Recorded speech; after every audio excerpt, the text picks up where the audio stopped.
Hi, everybody. This is Alex from the COGEL Marketing and Communications Committee. We're conducting a series of interviews in recognition of the 50th year of COGEL, not the 50th year of the conference, that'll be in a couple of years, but this is the 50th year of COGEL. I'm interviewing some people who have been honored by COGEL Awards, and I'm very happy to have a person with me today. Amy Loprest, the former executive director of the New York City Campaign Finance Board, has received both awards. In 2017, she received the COGEL Outstanding Service Award. That's for service to COGEL as an organization. And in 2022, she was honored with the COGEL Award, the highest award that COGEL gives for her contributions to her field, which happens to be campaign finance. Now, Amy, it is so lovely to see you. I haven't seen you, I think, in probably a year. It's been a while. Yeah. Yep.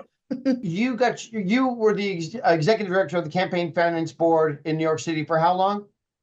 From 2006 until I retired in 2022, in November of 2022. So 16 years I was the executive director. So the CFB sort of was born, I think, in that huge period of charter reform, right around the same time that the New York City Conflict of Interest Board was, like 1989, I think maybe is the first year. And when you guys started, a smaller mandate, smaller amount of money. I think maybe the first cycle was like $4.5 million. And I think the matching was like dollar for dollar. Can you Yeah. talk a little bit about the expansion of CFB's mandate and the change in its work over the course of its life? So, I mean, when the Campaign Finance Act was actually passed in February of 1988, and it established the board, and then it was established in the charter as part of the Charter Revision Commission that was later that year in 1988.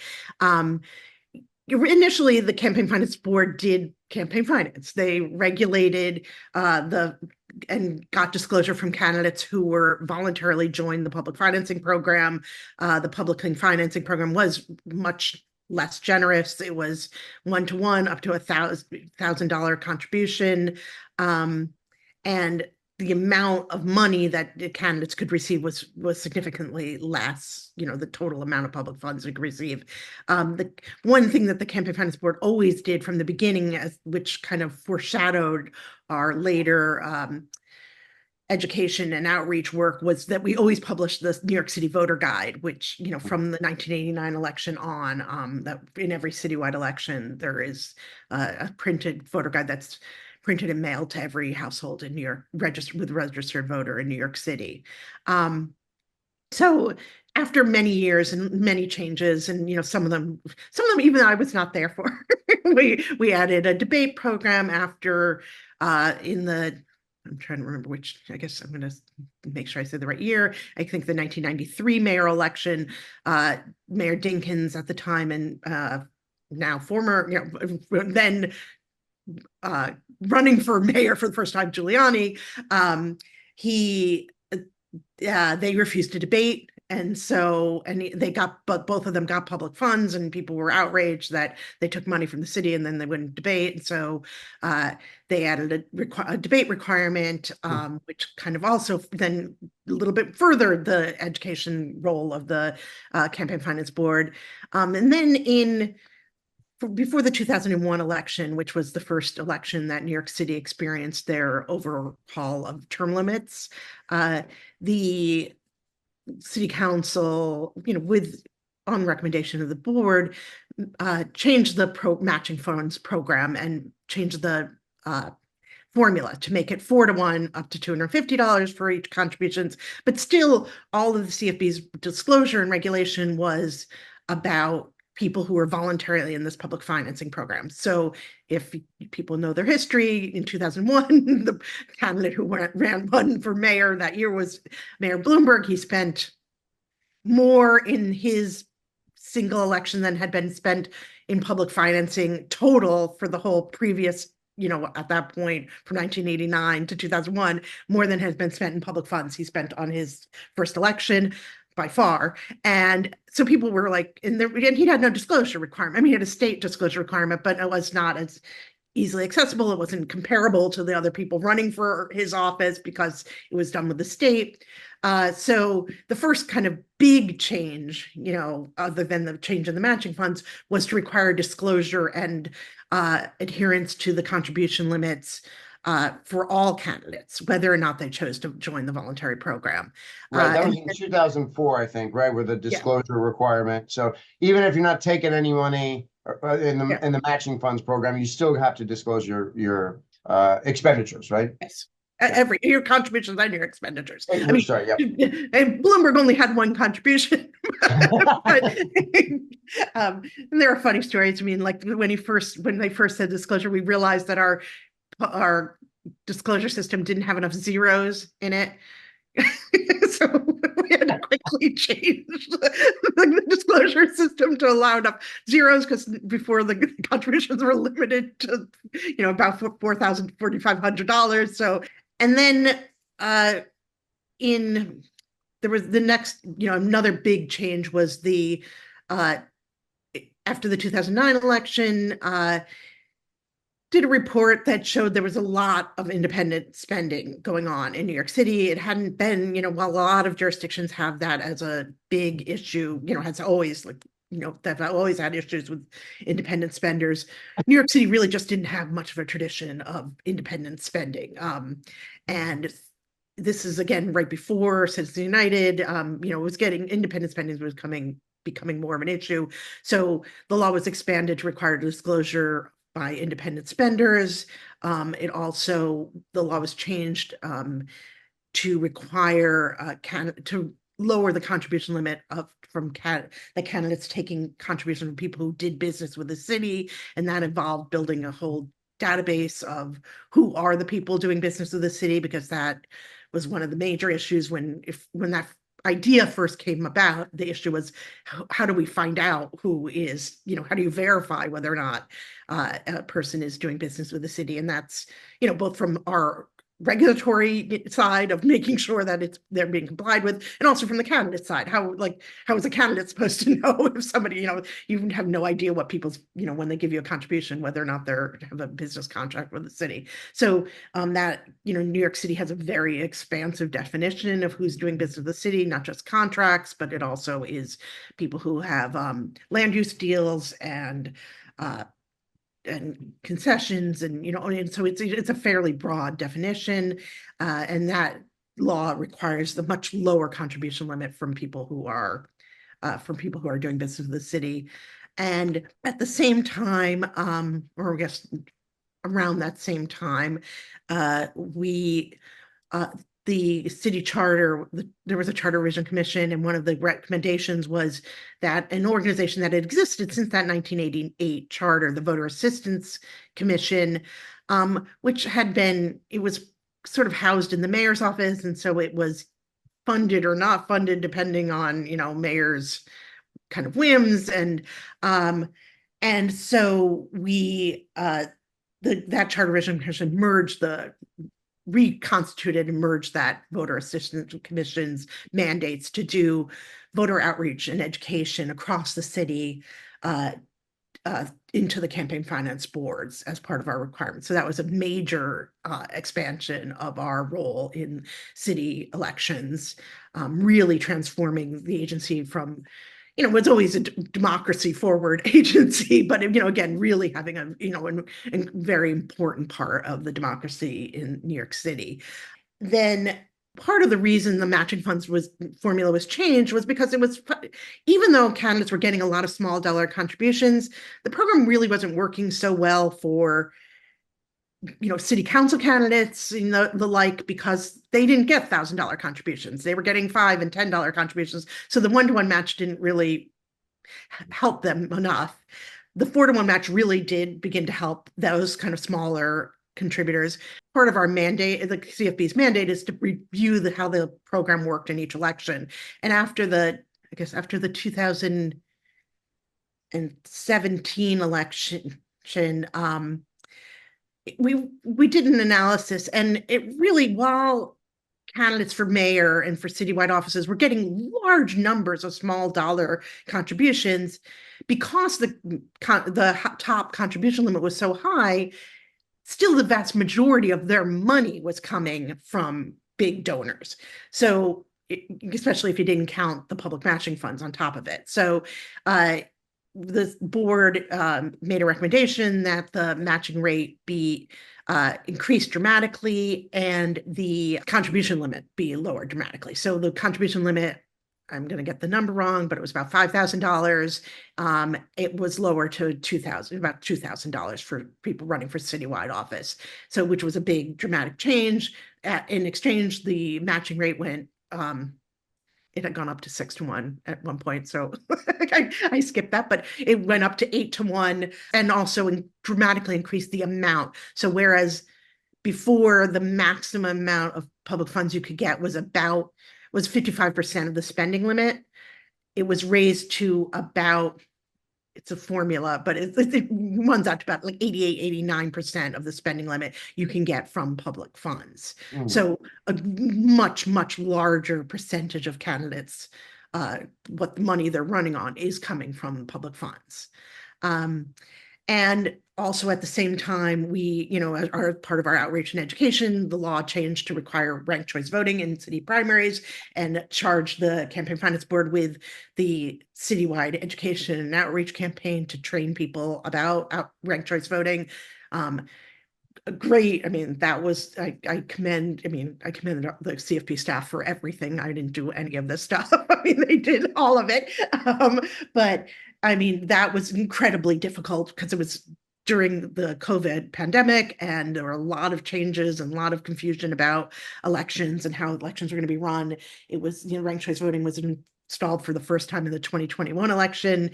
And, so they had to do, we did hundreds of outreach presentations about ranked choice voting using Zoom, using, social distancing. I mean, when it became, possible to actually go out in person, but really to train and roll out that ranked choice voting program, which, while the actual administration of that was done by the Board of Elections, I mean, to train people, and it was widely accepted. I mean, I don't remember the exact number, but a huge percentage of people, ranked more than one person on that ballot in that first primary.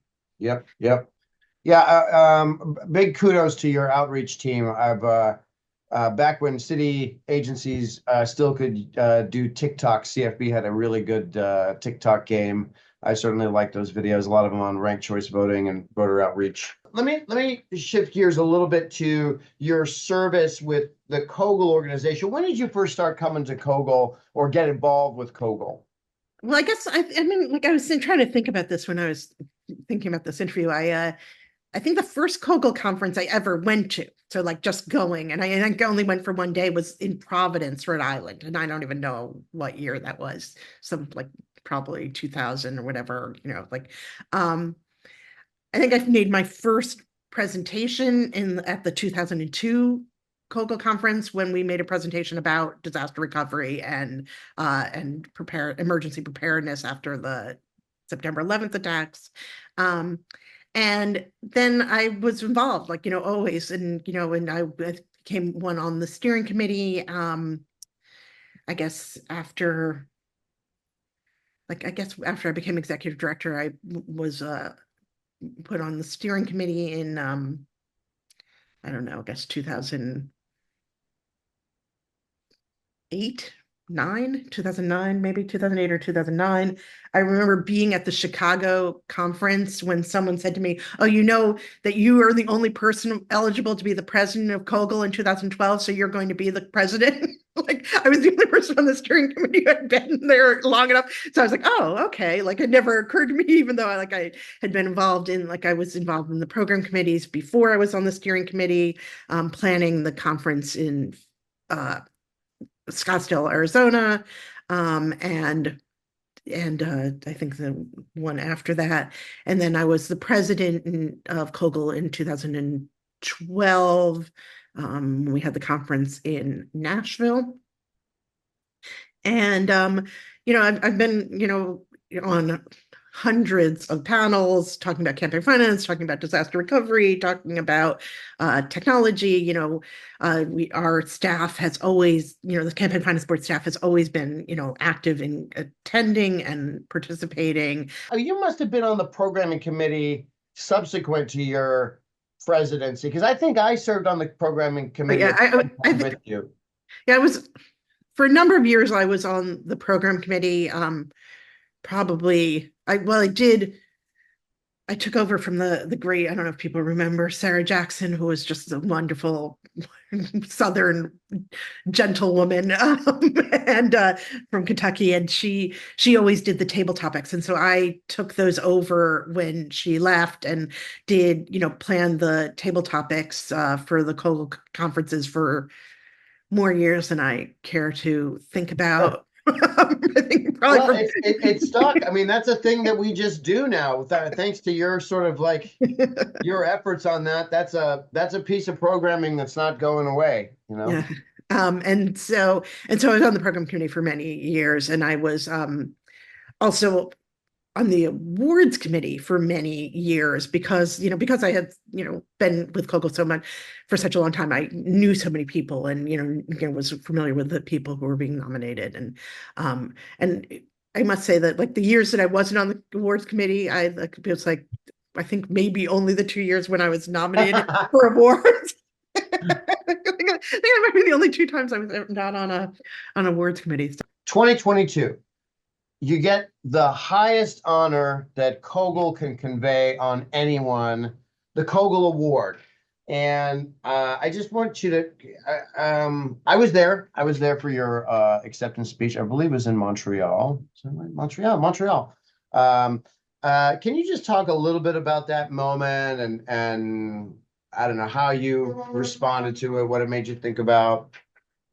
Well, I'll tell you a funny story, and he knows this story too. But I was like, I was planning on retiring, and so I was retiring at the end of October of 2022, and I get an email or no call that Wes Bazell wants to talk to me, and I'm like, okay. I mean, Wes is great. I was like, that's very odd, kind of not. I'm like, wonder what he wants, and so I mean, nothing. I mean. I like it was not like it wasn't like, oh, maybe I got the COGEL award. It was the farthest thing from my mind. And when he told me that, I was like, no, you're kidding. He's like, no. And I mean, I was surprised and really, really honored because you realize, and I guess at the presentation and I when they made the announcement, and I guess Wes and Susan Wilkie gave me were the people who introduced the award. I was, you think like, oh, I've been doing my job, like, what, I'm like, oh, am I really contributing like to the world of campaign finance? I'm like, I've done my job. We've expanded. We've done I think a really good job. As everybody, there are things we could do better. I was always trying to be available and helpful to people. I'm a sort of, you get what you see kind of person. Like I am, I want to be helpful and I want to be friendly to people. And of course, over the years, we had hosted many delegations, from across the country, across the world, people who are interested in public financing, people who are interested in campaign finance reform. And you did that. Like, it's like, oh, and it was always a great joy to educate people about the work that the New York City Campaign Finance Board did. And but it was like sort of you did that and you came and so when I think Wes, or I can't remember if Wes or Susan, that said, oh, well, why doesn't anyone who's in this room stand up or clap who Amy has helped? And the number of people, I mean, it was really awe-inspiring and overwhelming. And you realize like over the course of that 20 years, you did something. And so, I mean, I was really overwhelmed. I mean, with kind of gratitude for the organization and the recognition that they gave me. Yeah, well, I think it was well deserved, and I've also been a beneficiary of your kind of just informal mentorship. I started coming to the conference. I basically didn't know anybody except maybe you, and gradually just got more and more involved in the organization, and you were always there to answer my questions and encouraged me to be me, and to contribute what I could contribute to the organization. So I thank you for that, and it's been a big part of my life. So, all right, well, Amy, I'm gonna end this interview now. Although I could talk to you all day because we haven't seen each other in I so know. long. But I want to thank you for your contributions to COGEL, and I'm pretty sure I know the answer to this question. You're not going to join us in Los Angeles in December, I'm sure, correct? No, I am not. I am happy in my, kind of my retirement. I came out of retirement for a little bit when the Campaign Finance Board needed me last year, but I am, You've gone back in. Yeah. Yeah. Okay. Well, certainly there will be people just talking about you and your contributions and how you've changed their lives. I know that'll happen in those days that we're together in Los Angeles. So thanks for your time today, though. It's really great to see you. Okay, great.